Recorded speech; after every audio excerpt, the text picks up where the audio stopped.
Okay, hello, welcome everyone. So basically I will talk about what a housing NGO can do towards energy poverty alleviation, and especially at the end I will have some thoughts on sort of alliances between municipalities and housing NGOs like Habitat. So a few words about Habitat for Humanity. We are, similarly to the WWF, we are part of an international network present in about 70 countries, and we work towards housing inclusion. We would like to see everyone, especially low-income and vulnerable groups, to have access to decent, affordable, and efficient housing.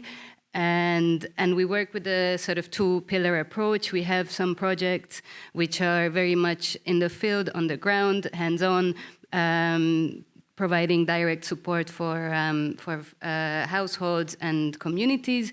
These are mainly renovation projects. And we also have advocacy projects where we try to influence the systematic level. And we do this with the support of many volunteers. And also we engage in social and community work.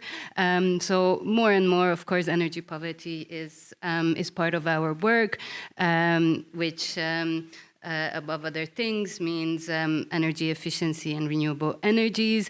However, it's very important to note that before you can go to these things, you have to deal with basic access to things like electricity, bathroom, hot water, and basic infrastructure. And only after that you can start to access energy efficiency and renewables.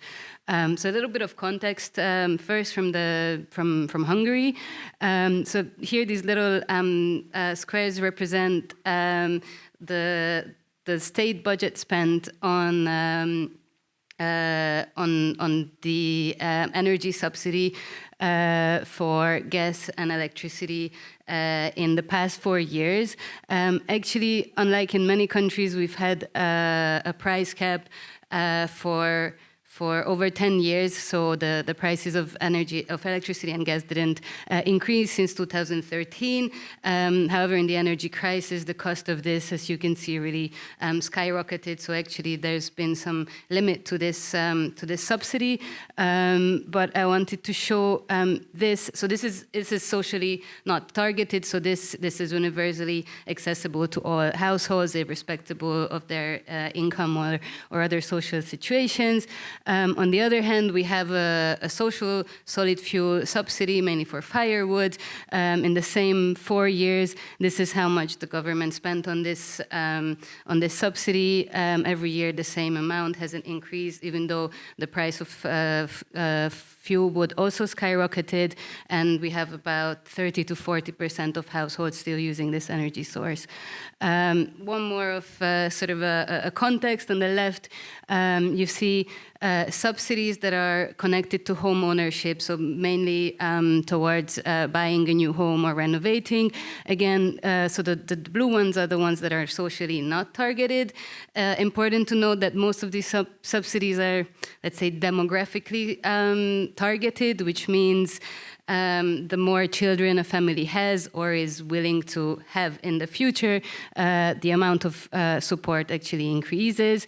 The first little square you see the home ownership-related subsidies, which are socially targeted. These are things like disability-related retrofits, for example, very little. And then next to it, you see socially targeted housing allowances for expenses, so like housing benefit. And then here, what Jakob was talking a little bit about, the Social Climate Fund. So here, these squares were from sort of the past 7 years, and just to put in perspective that the Social Climate Fund will be or should be socially targeted. So we are very much, as Habitat and among other actors, are very much waiting for this, because we hope to see our target group get a little bit more of this, because the blue squares have mainly been going to middle-class families, basically. So here you see our main projects that are that are sort of field projects, the direct support I was explaining. And I will show a little bit about two projects, actually the ones where we work the least directly with municipalities, but where we are mainly in touch, and we learn probably the most about energy poverty that the households experience, and where we work on these local solutions. So one of them is sort of where there was you could see the many blue squares of the home renovation and home buying subsidy, which ends up in middle class families typically. So we have a sort of Robin Hood project where we try to redirect some of these to the families that cannot access this, mainly because you have to pre-finance these subsidies. So only once you renovated your home you get the money back. This one has a special rural version which we work with, and we sort of have a revolving fund where we pre-finance this loan. It's in partnership with Erste Bank, and you can see sort of here the contractual legal relationships between the actors. So we are sort of at the center of this, helping the families to access these loans. We always have some form of local assistance in the form of social workers or local NGO, and we are also the ones who find the contractors who will actually do the renovations, and the state funding goes to Erste Bank, and there's of course many other commercial banks who are engaged in this, but our project so far is with Erste Bank. And we have a program coordinator. I wanted to emphasize her because she's very much the key role in this project, you could say. She actually used to be one of the local assistants who were helping us to find the families that are eligible for this fund, because it's very hard, even like this, to find families who satisfy all the criteria of this subsidy, even with the pre-financing. And so this, you could say, is a sort of social one-stop shop, but sometimes we joke that it's her in one person that sort of is really making this happen. She is from one of the localities where most of our projects happen in this. So by 2022, there were 12 of these renovations that were completed. By 2023, we hope this to be 20. Currently, households are from 3 counties. And just to get an idea, it's around 16,000 euros that one household gets. So all these households, I forgot to mention, they have 3 children, because this is how we can maximize this fund and engage in sort of more renovation.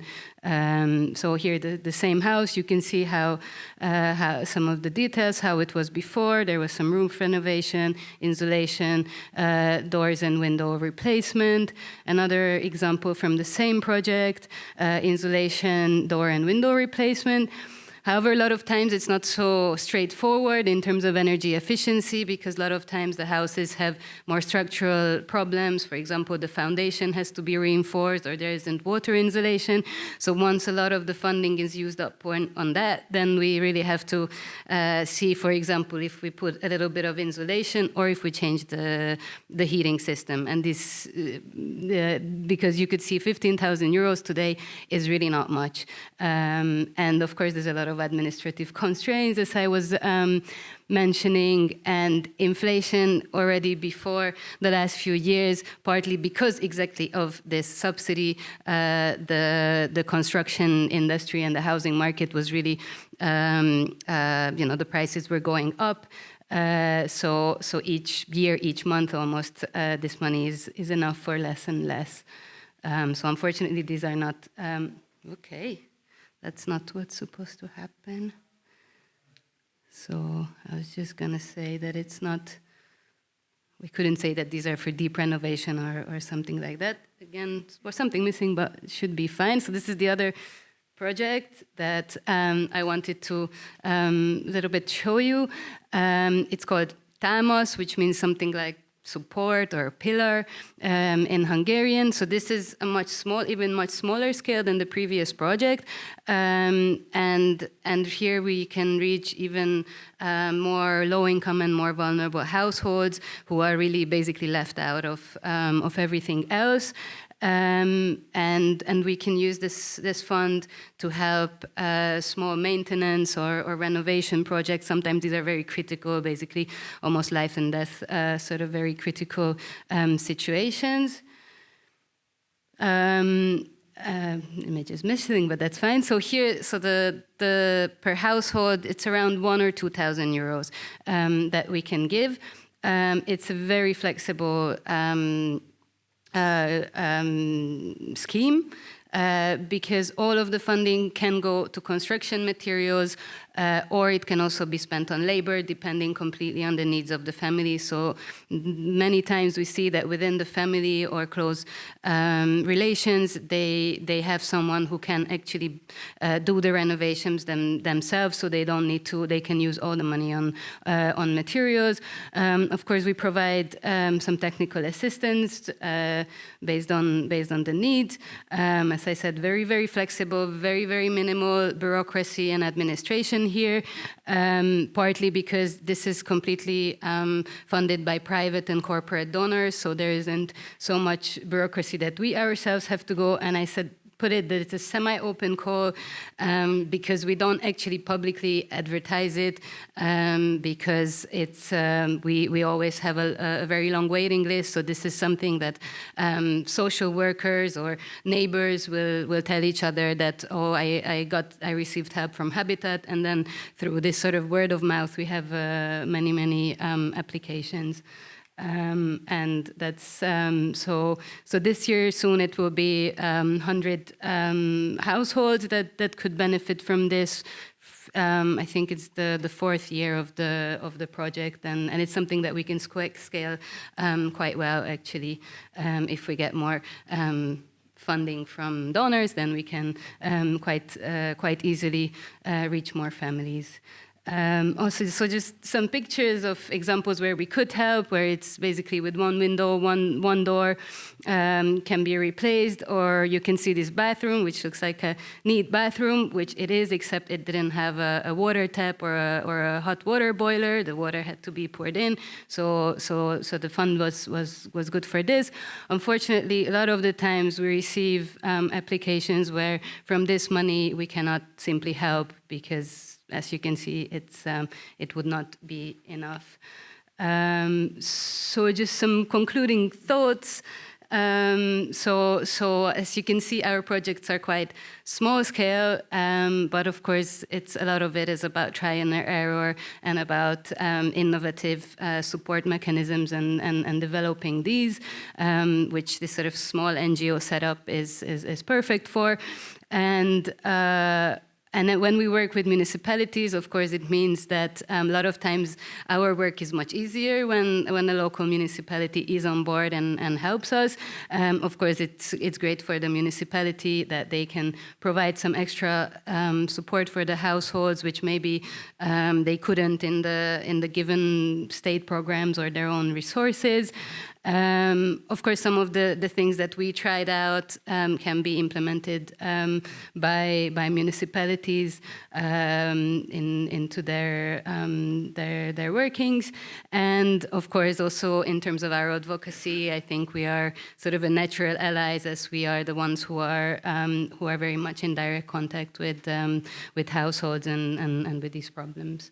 So. Oh yeah, it's just a last picture of some of these. So we always say, oh, it's so small scale and reaching very little households. But of course, these are very real people, and for them, this is a huge help most often. So, thank you.